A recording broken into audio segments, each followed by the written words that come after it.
32 ticks following, so they are swallowing. Monkey is swallowing. Snake self swallowing.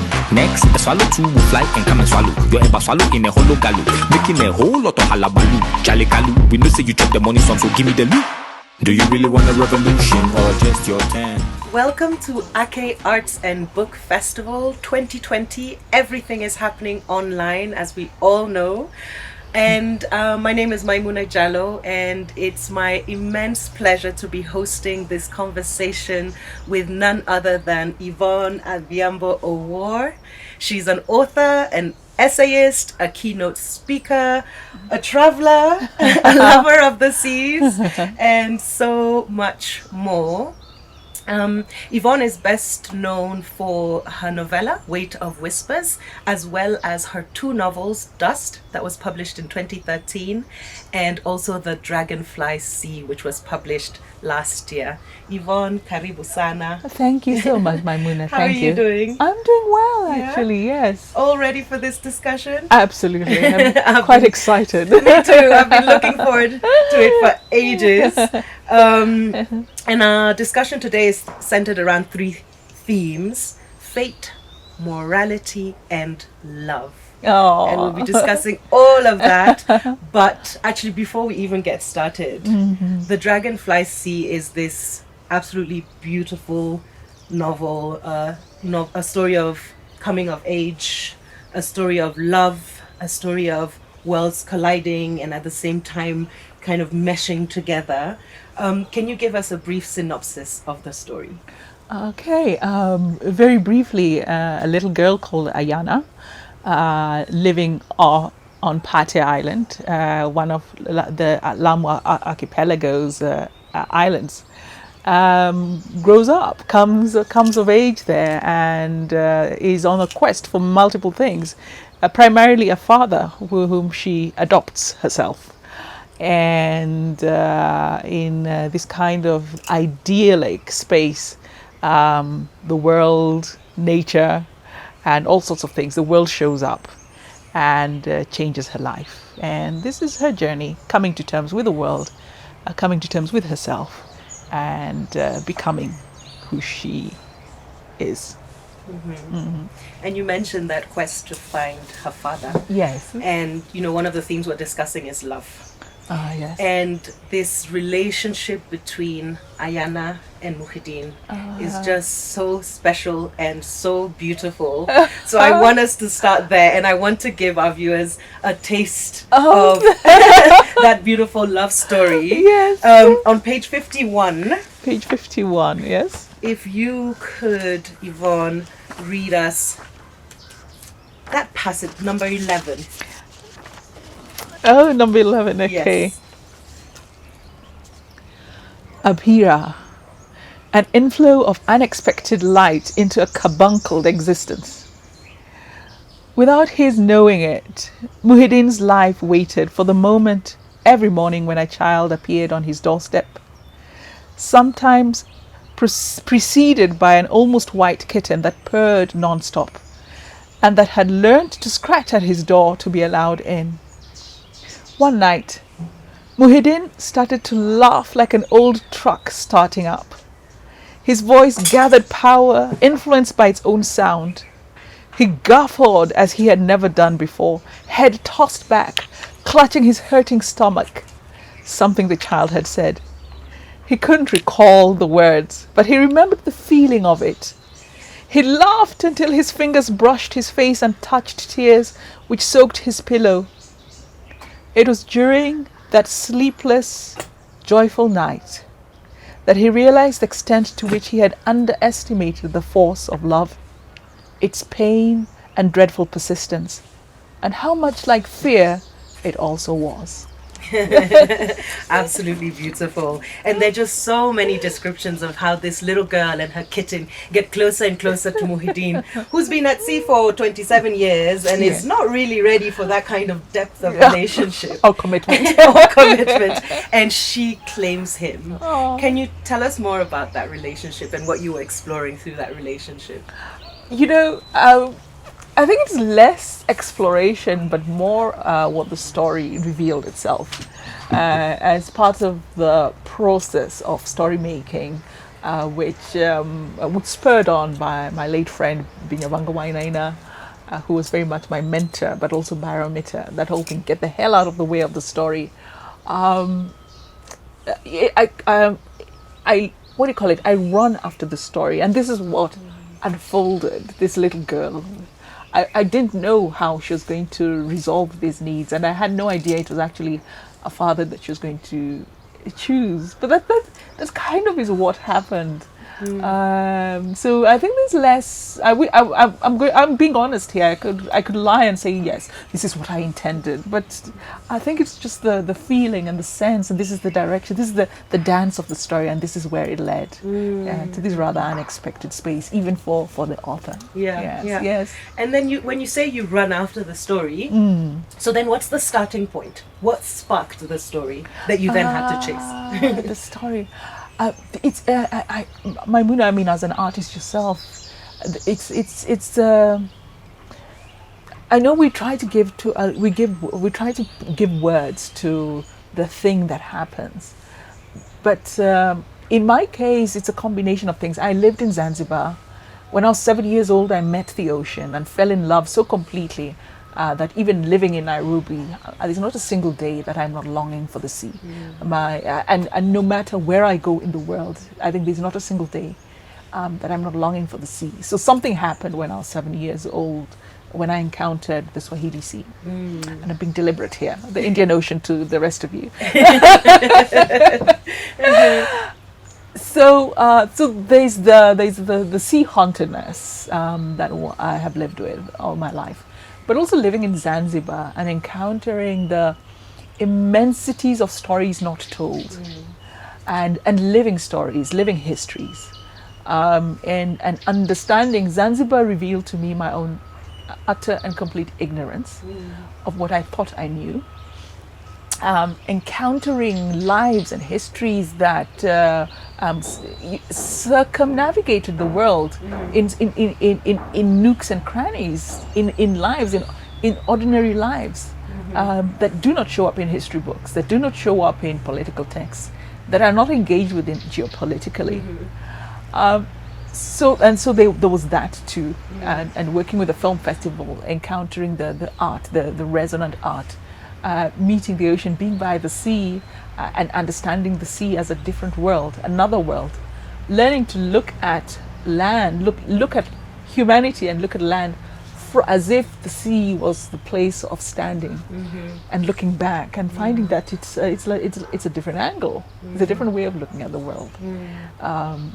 All these, I think, senses and encounters and questions and revelations and rediscoveries accumulated, and actually at the shores of the River Congo.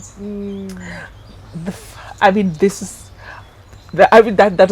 know there's a Congo story brewing somewhere, but that was splendid. That was spectacular, and it probably was a resonance of my first encounter with the Swahili Sea or with the Indian Ocean, because that feeling, that sensation of incredible, splendid awe, majesty, mystery, that I experienced that also on the banks of the River Congo. But that's also what was fascinating about that. And as I was watching and experiencing and imbibing the view of the Congo River, there was this kind of commotion and conversation happening. I was there on a different project. I was in Kinshasa on a different project. And I was with the kind of what do they call the ones who the guys who were showing me around. So I said, but what's going on? And there was this kind of lamentation. What's going on? So they told me, they went to find out, and they said, the Matadi boatman, steamboat captain, the last Matadi steamboat captain has just retired. So I wanted to find out, what's that about? Tell me about that. So, and I'm just condensing the big scope of that particular story. The Matadi people are known as the only people who could navigate the Congo from river to sea. And the way of navigation, when the French anthropologists and other anthropologists came around, French or Belgian anthropologists came around, they say the text, some of the older texts say that, oh, they invoke magic, they chant, and so on and so on. But it's ridiculous. Because what happened was the realization, I don't know why something clicked, says, oh, but what if it's navigational poetry? Because I'd experienced something similar in when I was living in Zanzibar, when we had gone out in a dhow and we experienced doldrums and everything became still. We were becalmed, so nothing was moving. And our boat captain started to recite something. I think it's thinking, oh, but this is sat-nav. This is satellite navigation. He is just, it's the moment that it just kind of, something came together like that. So further inquiry said, yes, that's exactly what it is. It's poetry. But it's poetry it's directional poetry that provides direction. And the movements, because the Matadi boatmen also gesture their bodies. The map in the mind informs the body movement. That body movement will move a boat away from rocks, will move a body away from rapids. So it's all enshrined in this incredible text that's actually a map. So the original quest was around looking for poem maps, but it became something else. And really, the sea is a character in this novel, a living character.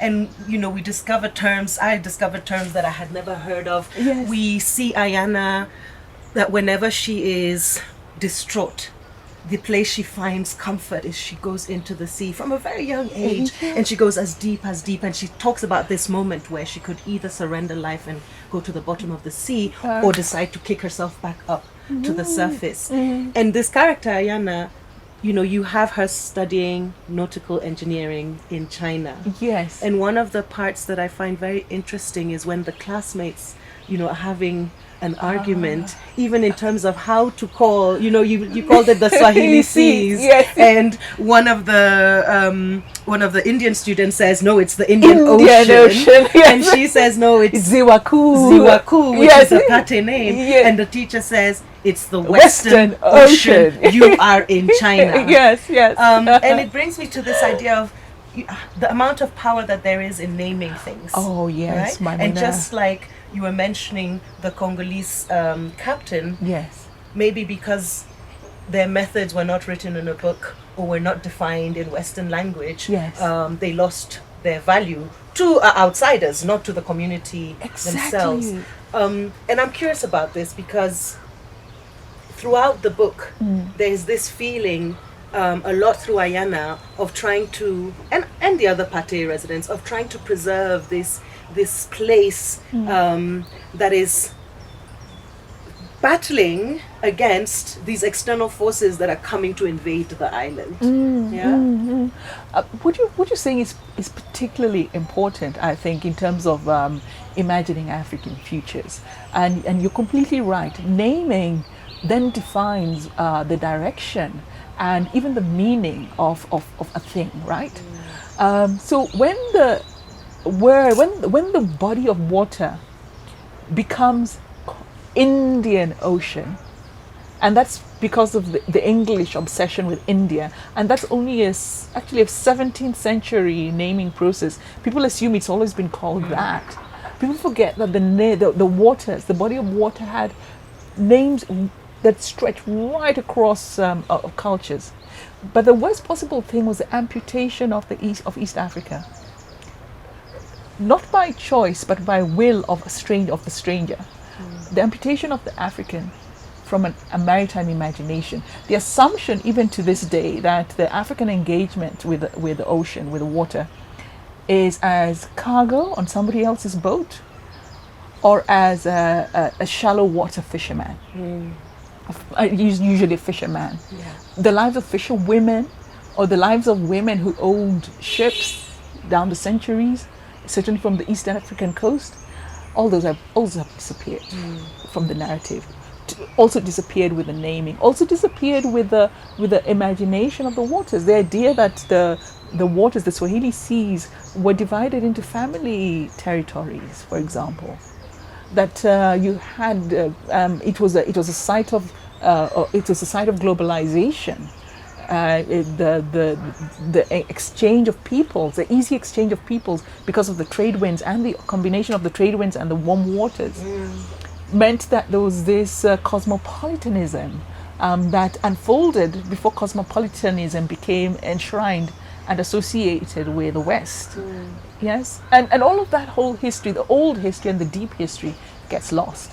The preferences of talking about colonial history, which actually, frankly, in the reckoning of real history, deep history, is a mere footnote. Even though it was a tragic, brutal, violent footnote, it's a very tiny footnote in the grand scope of certainly, and my priority, frankly, is of certainly African history. The tragedy is when we ourselves have not only agreed with amputation, but also refused to engage with the histories that are present even to our gaze and to all our senses. Going alone to Pate Island. Oh, by the way, the other thing that's fascinating is even in Nairobi here, in some of the sessions I've had, I'm surprised by the number of people who do not know that Pate Island existed. Others who were surprised that Pate Island was in Kenya. But what I love about Kenyans and Nairobians is that they admit to their foolishness very quickly. Very quickly. They're the first to admit to it. And I think one of the most gratifying things is the number of those who have come up and says, we've now included Pate in our travel itinerary because of the book, or because we did not know this before. But that also illustrates the extent to which we participate in the erasures of the dramatic and incredible histories of our own peoples and ancestors, things that we need to lay claim to. I have to admit, I had no idea before reading the book that there was this 700-year-old history with China, that this admiral's fleet had capsized off the coast of Kenya, and that they were descendants of these, these people living in Pate. I had no idea. Imagine that. You're right. It's almost like our knowledge of our history is either ancestral history or it's about the Western European colonial encounter. Yes. But there have been many other relationships, and this is what this novel brings to the fore, this relationship with China that we don't know about. That we do, and which is then, it's very interesting. When I was when I set out to write this book, because I was asking, what is China's return? I only use the word return in the middle of the book. It was my own understanding. But at that time, initially I thought China's invasion. Even though I was aware very much that there were multi-generational Africans of Chinese origin, especially along coast, and those whom I met in Zanzibar, kind of fourth generation Chinese-looking people, but who are Zanzibari, and who have absolutely no engagement with, say, Mandarin. So I think at that time, so again, the insidiousness of a certain particular narrative that's pushed forward, not by necessarily Africans, and because I'm not talking of Africans as the kind of African intellectual class as a victim. This book was also interrogating, why is it that we are not engaging? What does China's return to Africa actually mean for us, in our terms, and with our language, and with our sense of context and history as well? Rather than this, sky is falling on Africa's head, poor Africa, China is the invaders are coming, the barbarians are at the gate, which was mostly perpetuated by the let me be polite, writers who are not of African origin. Yes. So in setting out to do this through the life of this girl, and who's Ayana, whose own life is based on Muammar Sharifu's own journey. What do you call it? Not her whole life. Just, Muammar is the spark. I think I have to emphasize that. So Ayana goes through things that Muammar never went through. Yes. And she is the young lady who at 19 was said to be the descendant and offered this One scholarship. of the descendants. One of the There were many descendants. Yeah. descendants. And she went to China, studied there. She's now a doctor. She's this now is a doctor, a Chinese, true Yeah. story. And this was DNA evidence. This was the whole. She's not the only one. There are a lot of others, but this was DNA evidence based, and because she. And the whole thing that even down the generations, the physiognomy remains very. You cannot miss the China Zhonghuo, the Zhang Zhonghuo in her being. You cannot ignore it. Yeah. It's there, and you know, and for party as well. You go there, you can't miss it. But yeah. So what I was going to say is that party had said for so many years. Even historians, you find references in the archives to what Patty was saying about talking about their own Chinese ancestry, but they've got ancestry from everybody else as well. So there's no big deal about it. But what is fascinating is the denial throughout the Patty's own narratives of themselves. The denial by mostly Western historians and even Russian historians. There are quite a few, some of those who go to the coast.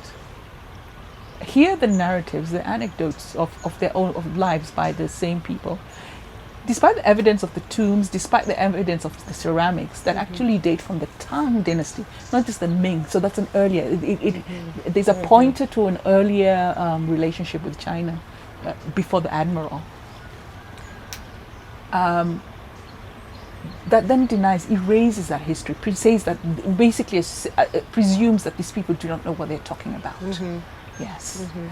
And then that becomes the received text that we ourselves as Africans do not interrogate either, right? So that then inspires this quest. This was also a kind of personal quest to understand what does this actually mean. Yes. And there's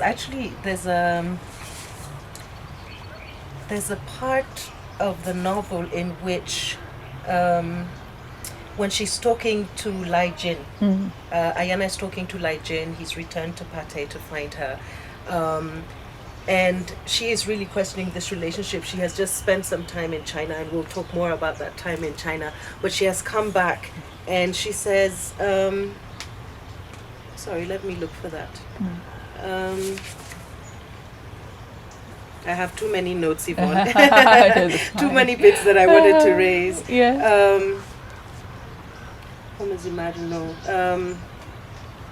You see, I should have italicized. We have to build that relationship because it's the most logical relationship. The gaze, the African gaze, I'm glad is more and more turning eastward because we've had an older relationship with it, a more natural relationship. The invasion of the West was about amputation and appropriation, and those things have not been reconciled yet at all.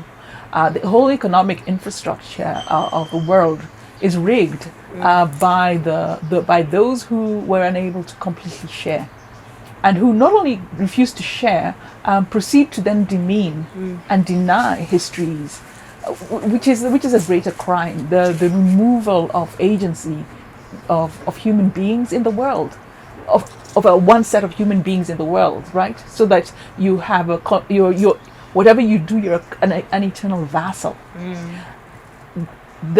Because of the record and archive of a longer history, not just with China, but China becomes the dominant presence in all of this, but with other parts of what is called the East, but which was not called the East. That is kind of a different kind of orientation is also needed. A different kind of cartography of us is actually required.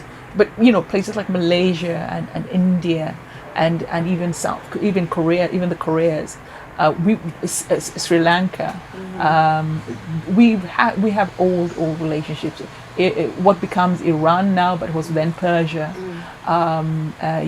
Oman. There is I think, and maybe I'm talking East Africa now. I feel part of the energy we lost, that kind of vigor and rigor, and imagination that we've lost and become turned us into people who are dependent on others' imagination, not only for ourselves but for the kind of future, even of trade. Something of that comes back when we reorient. And because the reorientation has got documentation, and has got memory, and has got blood, and has got family and connection. So it's a locking back in. So that's more and more, quite frankly, I think the writing, the story, the research made me that, which is not the thing I would have ever considered really before. So are you saying that it could be a different kind of relationship? It will be. Not one based on extraction? Because nowadays it's all about trade, it's all about capital. So is it too late to create a different kind of relationship? It's not too late. It's not too late at all. And I think it's actually a great opportunity to do so. The text, I've been reading this text of Xi Jinping as well. There is at least an intention for that. And that becomes part of the statements of the Belt Road Initiative. Its imagination of how the world should be encompasses a different kind of vision that has not been written out before. But having said Bridge Road Initiative, and it's a very impressive a vision, my own thing, like I said, my priority is always African. I always wonder why. I think this is part of the death of the imagination. Why we still find ourselves unable to imagine the world from Africa, to write texts that encompass the world. Our texts tend to be very parochial and local, which was never the way of us. The interconnectedness, the relationships, the idea of the world that accommodates and encompasses. The seas are merely highways, are treated like highways, respected highways, but are highways to other people, other family. Yeah. That whole ethos gets lost in this narrowing of Bretton Woods inspired structures of economy, of trade, of narrowness, of bilateralism, of multilateralism. But it would require a major mind shift and imagination shift and heart shift. But I think it would release so much. It would be I think it would just be like a liberation from,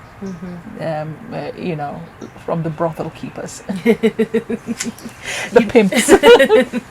Yeah. Or we replace them with new pimps. That's the fear, I think, for a lot of people. We don't need to, because the new power is not looking to be a pimp. They've said it so many times, but we act as if they are those. We are treating them the same way that we're treating. We assume that they are these guys. These are the culture that's shown up, except they have a different look. When they themselves, even in their texts, even in their conversations, want something else, because they understand what it has. They talk about the 100 years of humiliation. They understand what it is to be a humiliated people whose history is crushed. So I think the African challenge is to, how do you say it? What's that word? When you take the risk and offer a narrative that's also grounded in old histories and to own our own continuities, which is what China. I think that's how China and even Korea did. They chose to look further, to dig, to reach into the roots of their own pasts in order to draw energy to inform the present and the future. We still keep circling around the colonial wound.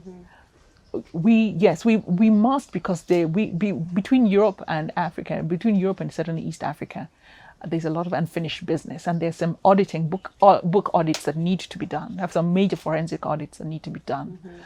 But to circle is important, but I think it's also equally and even more important to have a group.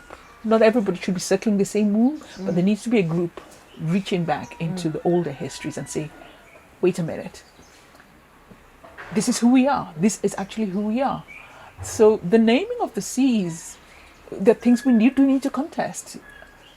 There is no reason why it needs to remain Indian Ocean. Others are Atlantic Pacific neutral names. There's no reason why the seas, the Swahili seas, Dragonfly seas, the Ziwaku, should remain Indian Ocean. And even though it might be a moot point, it can become point of conversation, and those kind of conversations, I think, are necessary in order for to honor the ancestors again. Yes, you know. One thing I really like is that you don't shy away in the novel from exposing the character's own prejudices, right? Yes. So you have like Mama Suleiman, who is constantly chiding Ayana, saying, "Oh, you're going to China. They're gonna they eat anything that moves," kind of things. And on the other side, the teacher who goes on this journey on the ship, crossing at least with Ayana, Yes. to teach her about Chinese culture, to teach us about China, and to teach Ayana about all these things, to prepare her for this new encounter, also has her own prejudices. Yes. And there's no hiding away from them. You know, they're exposed almost for us to see how ridiculous They are, aren't they? Yeah. Because you hear these things, you repeat, you hear it told, and it's assumed as normal. Yeah. But when actually, as you say, but when you put it down there, you kind of laugh and say, how idiotic. Yeah. Yes. Yeah. There's this passage I would love for you to read, Yvonne. Right. It's on page 188, and it's when teacher Shu Roland, Yes. so the woman who has been, assigned to Ayana to teach her about China and the Chinese ways, her first encounter with Africa, and the kinds of prejudices that she carries with her when she comes. Okay. Yeah. Yes. So page. I say I'm page 188. 188. Oh, from the top. From the Middle. Okay. From Shu Roland okay. to Seoul. Okay.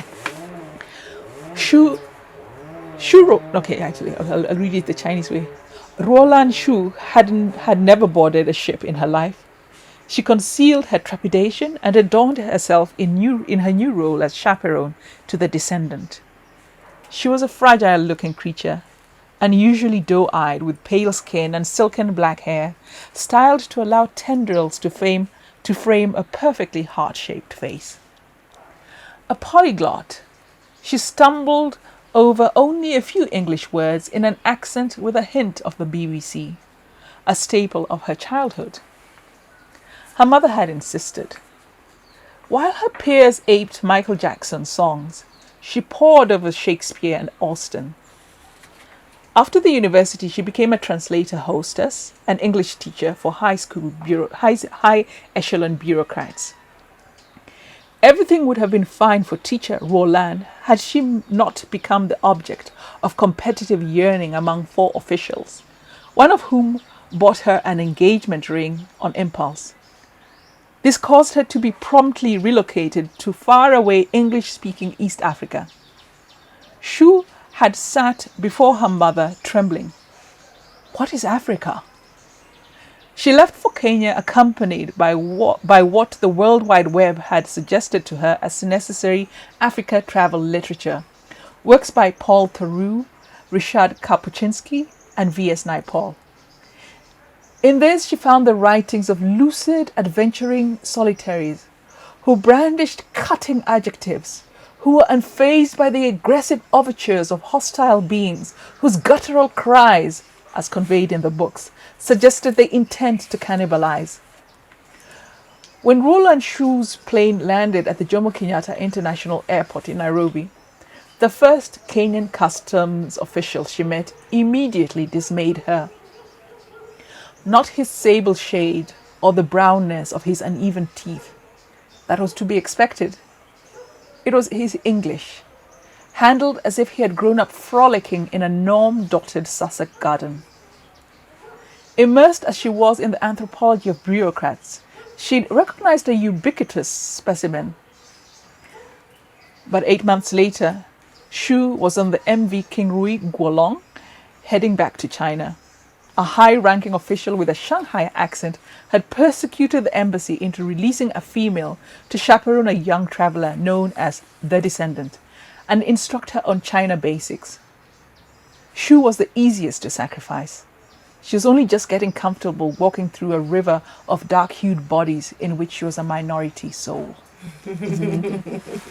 Shu Roland. Yeah. She's one of those ones that she was really irritating me and had this really narrow view of what this young woman should be. And you see that she's that stereotypical woman that has been, trained to be in a certain way and is trying to make sure that Ayana, who is so free-spirited, is put in a box.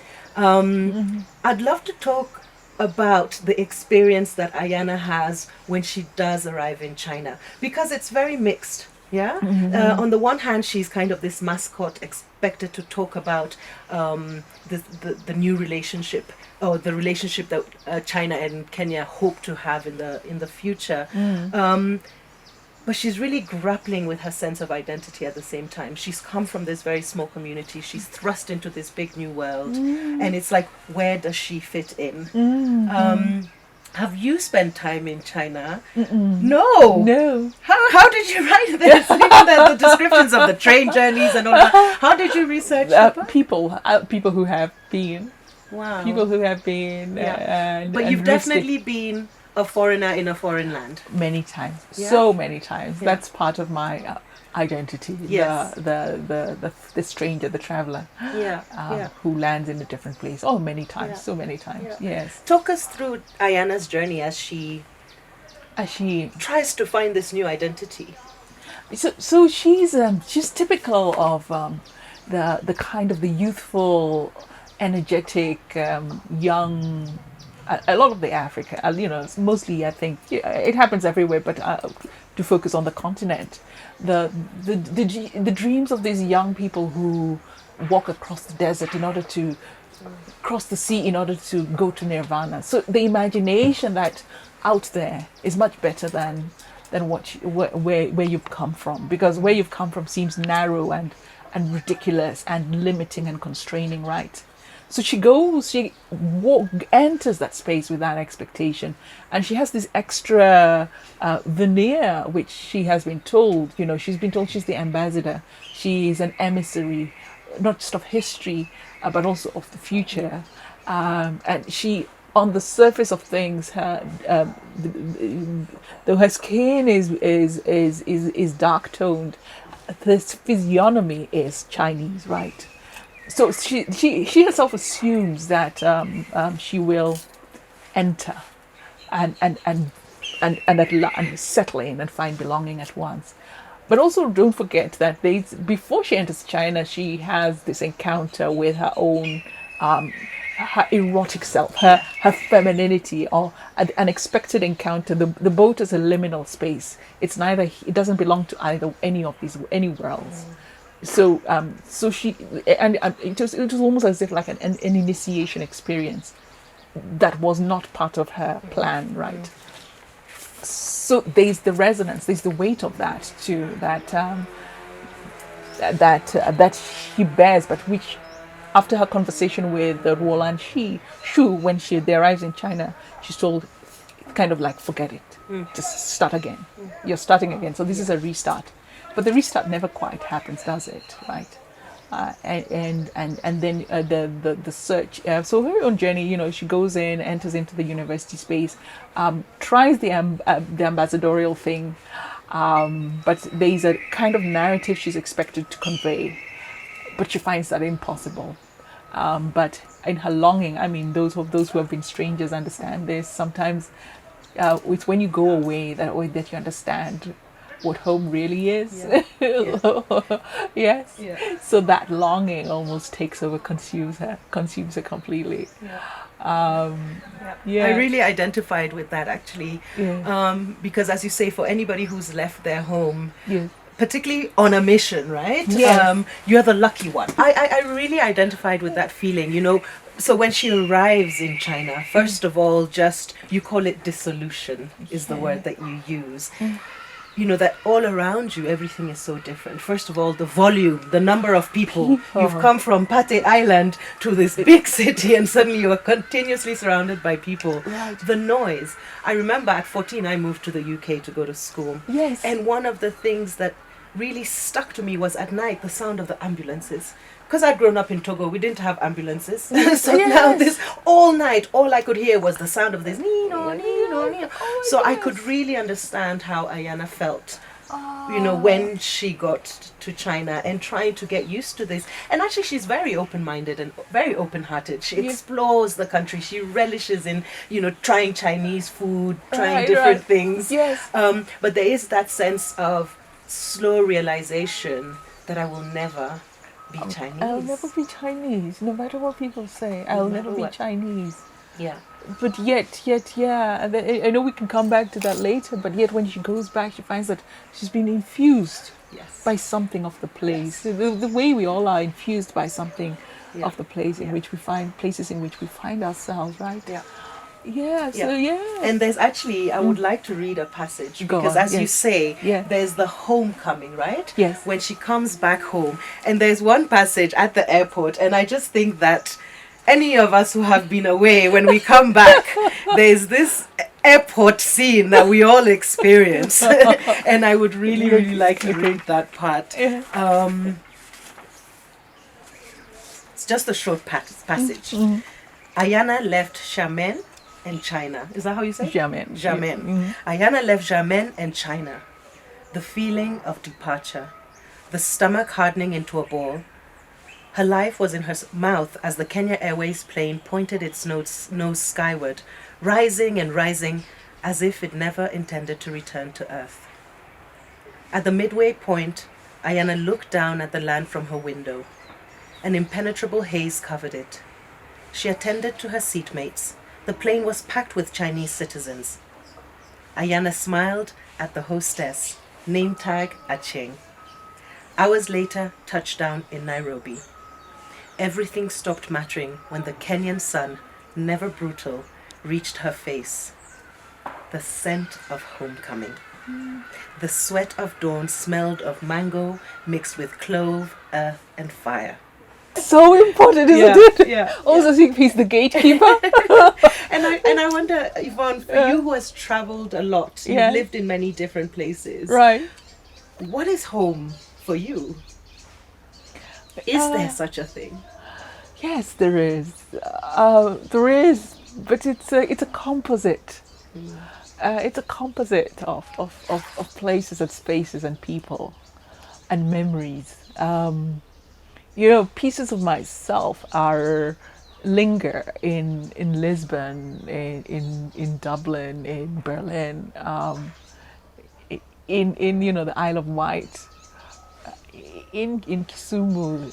A lot of myself is in the Swahili Sea, and then in Nairobi, the place I'm always trying to leave. But like a bird, I'm always coming back to. So I think they're composite selves. There are many selves in many places. And all of these make up home. But primarily home is the heart of those whom you love and those whom you can be naked before and those whom you suffer over. This makes me think of Ayana's relationship with Muhyiddin that we started talking about. How, her home becomes this man that she adopts, who has no blood ties to her. But you get the sensation that there's always something missing, especially when Muhyiddin disappears. That longing to know who her real father is comes back, and it comes back really strong. And although she's asked her mother Munira many times, who is my father, when Muhyiddin disappears, her adopted father, the need to know where she comes from, where her roots are, come back to the fore. And I wonder whether home in some way is, although sometimes we think, okay, we've traveled all over the world and we can be from anywhere, but that home is those family ties, those blood ties. That we do come back to that at the end. Maimouna, that's such a beautiful insight. And when you said that, I suddenly understood then. But that is exactly why it becomes necessary for the Africans to reach way into old histories, to attend to those archaeological sites and lay claim to the bones. Because perhaps what you're also pointing at, it just hit me when you said that maybe informs our own perpetual restlessness, our constant, it's a beautiful dance, but our constant whirling and turning and twirling and seeking. We have done ourselves a great disservice by obsessing, even though it's a necessary obsession, I'll say that, with the history of our continent that involves only the Europeans. Because I mentioned the Europeans because they are very late arrivals to our interaction and to our lives as a people who had a place, a very strong and powerful place in the world. And perhaps that because we circle there, almost the adopted, this is part of the adapted identity we've had to acquire. I wonder why not enough energy and resources have been given. I'm only wondering that now, or interest to mapping and owning the bones, both metaphorical and figurative, metaphorical and real, the bones of foreparents, some of which are mouldering in European collections. I wouldn't talk about European necrophilia at this stage, but it's a site of outrage. It is a site of outrage. Not enough has been done to the reclaiming and the owning and the returning home of these pieces of ourselves. Yes, yeah. I see some people have taken upon themselves to go. There's some activists in France who are going into these museums, going into these spaces and stealing, as they've been labeled as stealing. They're not stealing. They're not stealing. Those spaces have processed stolen goods. These are just people going to. These are debt collectors. Yes, these are collectors going to collect the pieces of our lives. Yes. Yeah. I would like to read a passage, and this is the passage where Munira finally tells Ayana a bit about her father. Okay. Because it's, when you talk about going back to our histories and understanding them, rediscovering them, laying claim to them, for me, this push and pull between Ayana and her mother, and this desire to know who this man is, and Munira's need to lay him to rest. Yes, to disappear him.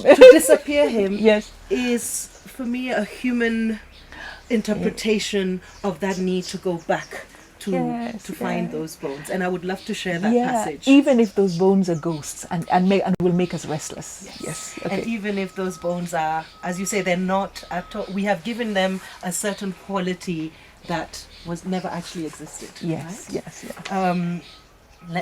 So now, okay, here we are. 397. So this is, Muhyiddin has disappeared. Right. And Ayana, one more time, asks Munira to tell her about her father. Okay. She has never known. Yeah? Who is my father? The one of my blood. All silences in that moment. Mother and daughter trembled. I need to know, Ayana added. Her voice was frantic. Munira was quiet. Ayana cried. The question is like a hole inside me. I look at every man and wonder. Munira said, I don't know. Ayana waited, her hands sweating, hearing resonances from her own I don't knows. Munira then asked, wasn't I father enough for you, Ayana? What about Muhyiddin, whom you chose? Is he not father enough? Munira heard Ayana's faintly whispered, no. She was now on her knees in her house in Pemba. Lulu, those questions are consuming gauze. Ayana cried. I live with them. I live inside them. Silence. Munira, alarmed, asked, what has happened to you? Why? Why now? I've asked before. In Pemba by the sea, Munira knelt. Somewhere in the house, a child started to cry. She lifted her head to listen. She paused. More than anything else, it was this, the crying child, that inspired her next words. Zamani Zakale. Once upon a time. Munira's voice sputtered. Then she started up again. There was a creature. She thought that it was her right to be best loved by all. She knew herself as queen of history and could therefore write any dream for herself. She imagined she would leave Pate and go to England, to Paraguay, to Italy, to Iran, anywhere her heart desired. She was the most beautiful of her generation on an island of the most beautiful women of the seas. She was desired. She was envied. In secret, she imagined for herself an enchanted being as consort, who would be worthy of her, to whom she would bestow the honor of leading her away from her small island. One day in Mombasa, where this girl was sent to study, she caught sight of a shining being adorned with gold. He glittered with promise, and when he spoke, men listened to him. She looked and loved him on sight. My father. Ayana made a sound. Yes. What does he look like? Ayana asked. I can't remember. I do not see his face. He was tall like you. Uncertain. Munira did not speak to Ayana of abandonment, of existential terror, of death of self. She offered the minimum. We were not married. I believed in him more than I did God. Him I could touch. Do you understand? Ayana's yes was stagnant on her tongue. When I conceived you, he left. I looked for him. I discovered that not even the name he had given me was real. Another sound from Ayana, a splintering. Munira added, I was alone with you when you were born. You were destined to live. I worked. I went back to Pate. My family left when I returned. Because of me? Ayana asked. No, me. Why didn't you marry? What I could salvage of life, Mwanangu, belonged only to you. I also needed to grow up. Ayana rubbed her heart. Some absences she was beginning to see were part of existence, faceless and nameless forever. She wiped away her tears. She did have a father. Ayana's voice was strained.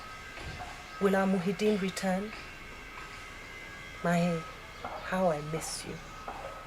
Munira paused before whispering, and I you, Lulu. After that phone conversation for almost 2 hours, Ayana sat by her study desk, lost in silence. It's a passage that I'm just so drawn to because of that longing. That longing that exists throughout the book. The longing, Munira, Muhyiddin, they all are misfits, let's say. Mm-hmm. They're rejected by society, especially Munira. She's rejected by her family, and yet she comes back to Pate with this little child, and she's determined to make life work on her own. And she has been a father as well as a mother to Munira. And it just really, makes me feel about this question of love, and how we define it, and where we find this love. In an adopted father, yes, but the need to know where we come from, and therefore the need to know our histories. That's just beautiful. I love it. Gosh, I love the way you read. I entered into that scene again. I almost cried up again. Because actually, it's not being pretentious. What I'm simply saying is that my relationship with the stories, even though I've authored them, is that of a relationship with cats. The stories after they're born tell me, don't call us, we'll call you. So listening to this was almost like meeting them again for the first time, and you're right, you're completely right. The longing and everything is. I didn't realize it's that visceral. It actually made me almost cry because I'm thinking of my own longings. Certainly, yeah. And maybe it's because we're having this conversation in a time of Corona, right? Yes. Which has really forced us to relook at relationships and the ideas of home. You're right. For me, the loss of the sense of touch. I long for that. I long for it too. And so there's this emptiness. This ache. The skin is longing to meet others. Yeah. What I'm noticing more and more, at first I remember, just because I walk around the city quite a bit anyway, was at first Nairobians were keeping distances, but they're still trying to keep distances. But what I notice more and more is people are deliberately finding a way to do the elbow thing, or do the punch. Yes. More and more. Yeah. But I think you're right about that longing for the things that who thought touch would mean so much. And actually, now that you're saying it, it is perhaps this sense of longing that both Ayana and Lai Jing, I'm now connecting it to Lai Jing, have. So Lai Jing is the ship captain. Yes.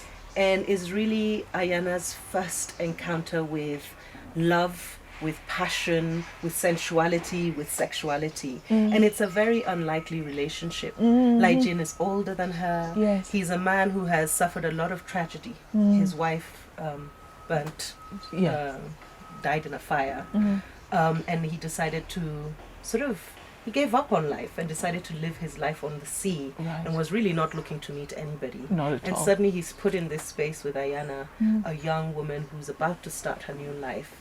And they develop this wonderful relationship that stands the test of time. And I wonder if it's maybe what brings them together is that longing, the yearning that they both have. Yes. But I love how you present this relationship in the novel, and I'd love for you to talk about it, because we don't often hear of interracial relationships described and built as you have built this relationship in the novel. Yeah. Ultimately we forget, and I think that's one of the things that the Swahili coast and the Swahili lives, and the lessons, the human lessons it provides, is the fundamental realm of human encounter is not necessarily through race, but through heart, and through those things, the intangible things that really show up in the literatures of romance: absence and longing and yearning, and just the need to be in the presence of another, which the dimensions of love are so endless. I worry when it's constrained to the classical Greek four, but because it's not. They're not just four kinds of love, So it was that, and it again, it's one of those things of follow the story. I would have, if in my imagination when I set out to write the story. If the aspects I stopped planning stories in advance after Dust showed me Dust. I was going to ask you about that later. How you brought your story? No, I follow the story. So the story tells me. So you don't have a paper that says, okay, we're going to go here. No. I tried that. And it took 7 years to discard it and to trust the process and trust the story, to jump into the darkness without a parachute, and trust that you will be caught by the story, by the thing that happens, the alchemy of the art. So no, the Turkish character that shows up later, Kore, was the intention. That was my goal. And he is the opposite of Lai Jing. Isn't that do you know? That is the game. The muse twisted my head. That is the slap of the muse. So what Kore was going to be? Kore existed as a very abusive, domineering. No, I had a different idea. Because remember, Patty had a relationship with Turkey. No, you may not remember that, but in history, Turkey and Patty had a strong relationship. The great military general, mercenary and pirate Ali Bey was co-opted in part of Patty's history in their fights with the rest of the kind of coastal states, right? So that was the point. The historical resonances was. That was the point. And it was going to be us and Turkey against them. But it became something else. Yeah. It literally became something else. So one of the things, when I do the writing intensives, when people say, I have writer's block, I say, you're probably trying to direct the story in a direction that you want. Please understand that stories and characters have their own free will. Leave them alone. Follow them. Yeah. So that was the point. And the reality is that Kore, the character that you had in mind, would not have been as strong if Lai Jin didn't exist, because they are so opposite. Yes, I guess and so. Kore he's a man that really bothers me in the story, because I can just see him walking in here with a big hairy chest and smelling of really strong cologne. Because he is that macho man who believes that love is possession. Isn't that right? Yes. And through him we discover Ayana's tremendous strength, because she refuses to be possessed by him, which frustrates him, Yes. Yes. Did you? I thought you had purposely put those characters in there to create that, contrast. I could lie to you and say yes, I planned it, but no, I had entirely different plans for these. Yeah. And Jinlai's role wasn't supposed to be that intimate. Yeah. But it became that because as you're writing, you're seeing him. I'm seeing him on the boat. I'm seeing. And you kind of, and in the moment of creation, kind of say, but what are you looking for? What are you looking at? And more see them drift closer to each other. Yeah. My goodness. I'm thinking, oh my goodness. They're almost the same person, but in different, one is a man, an older man, one is a younger woman. Yeah. But they're so similar in terms of their own sensibilities. I think that was it. Yeah, you're right, you're completely right. I hadn't noticed that, but you're right. He is her mirror. Yeah. He's her mirror. I would like us to read a little passage because we're talking about Kore. It's on page 400. Yes. And we were talking about love earlier on. Yeah. And as I say, Kore is this man who believes that possession, he equates possession with love. And Ayana manages to be the only one to not allow him to possess her. And it's that passage. Are you on page 400? Yes, I'm on page 400. Aha, yes. Just that part there. Oh, let me give a bit of context. Okay. So Kore basically comes to look for Ayana, who has rejected him on several occasions. He had taken her to Turkey. She managed to escape. Is back in China, and he finds her again. And he's basically being very aggressive, very violent towards her. Okay. Ayana scratched at the air. Kore laughed. Ayana shut her eyes. Her occasional asthma was something like this sensation. The darkness of underwater also had something of this. There was always a point when the human urge to breathe ceased. She relaxed, waiting for it. Time receded. Voices dissolved into Kore's whispers into her ear. Vile words to describe her race, her nation, her island, her body, and what he would do to her. Fight me, he demanded. Never. It was the last thing she thought. This was power, her detachment. I was wondering when I read that, is detachment the opposite of love then? No, I don't think it's. I think perhaps it's the love of self, the choice of self, even if it means amputating senses and connection. with that which, in this case, seeks to possess. Yes. Yes. And it's power, right? It's power. It's power. It's also power. Yeah. Yes. Because in this scene he's looking for her reaction. He wants her to fight, to respond. Yes, but her refusal to engage, literally, even to accept the threat and enter into it, the possibility of her death, which he's offering her. I think takes away power from him. Yeah. And it just shows how powerful Ayana herself is. It's interesting. Yes. There's one more love triangle that I'd like to talk about. Yes. And I'm really curious as to why you put this in the book. Again, was it you following the story, or was it? Sorry, it wasn't me. It was the muse. Because the muse. Let's see. Yes. Are you talking about Munira, Muhyiddin, and Ziryab? So you have Ayana the child, Muhyiddin, her adopted father, Yes. who falls in love with her mother. Yeah. Could be a beautiful new family, but then in comes Ziryab, Muhyiddin's son, who has been away for a long time, comes back a completely broken man, and Muhyiddin realizes that the only way, in a sense, to save him is for him to step aside and allow this love that Ziryab has developed for Munira to flower. Yes. Which is a huge sacrifice. He has to give up his own love for Munira for his son's survival, let's say. But it's almost like a Bollywood movie. We were talking about Korean movies earlier. I don't know if that's what they're like as well. But these love triangles. But there's so much depth to the way these characters are connected. And I wonder if that was, again, something very deliberate, what you were showing us through, the interconnectedness between these characters.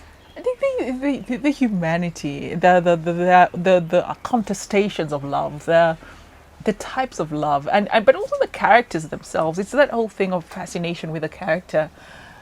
Perhaps this is the most selfless act, the very selfish and self-involved Muhyiddin has dared. It's the first major gesture to love, I think, that he has made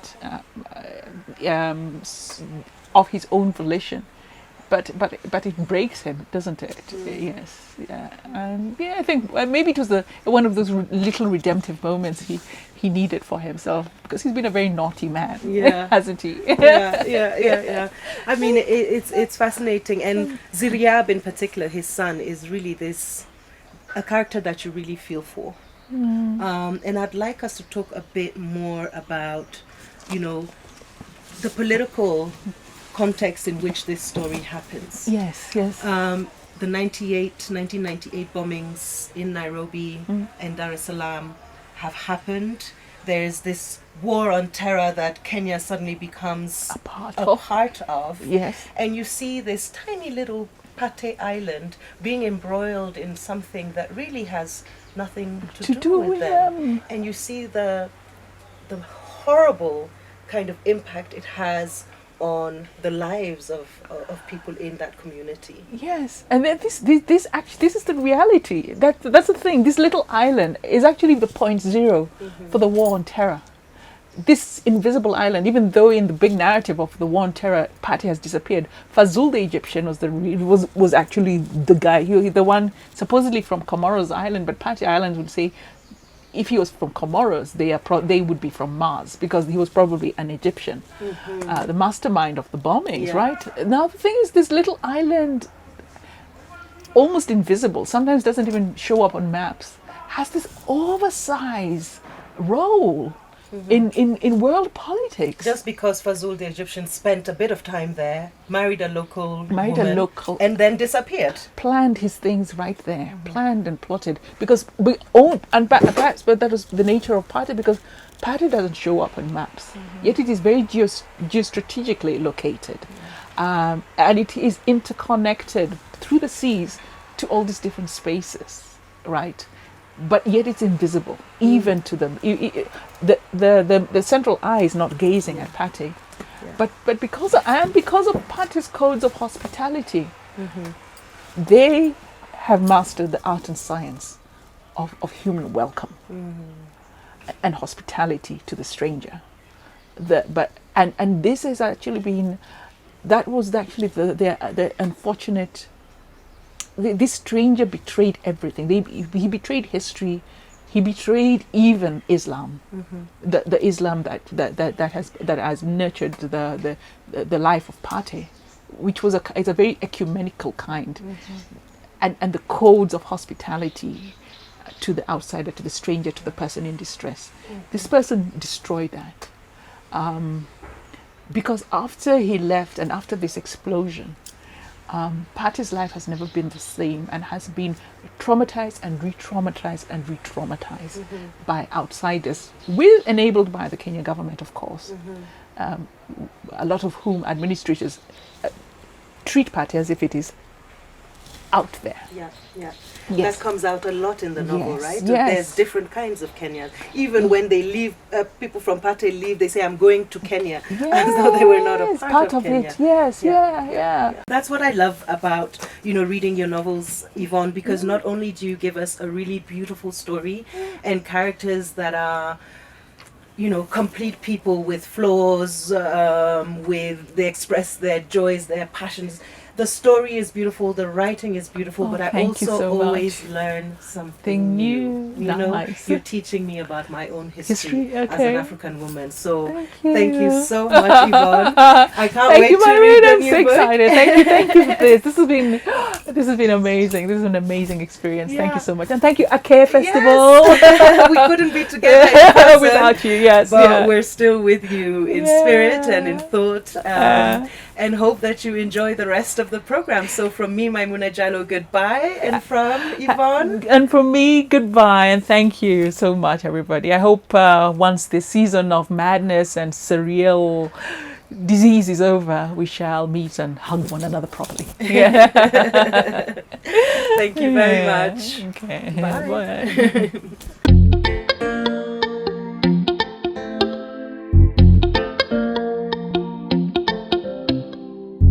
If you ever need a new place to go, you can join me in a world of words. When it seems like I'm nowhere to be found, if you look, you'll find me in a book. Let's take a ride to the past in the back of a phoenix. Let's float around the moon.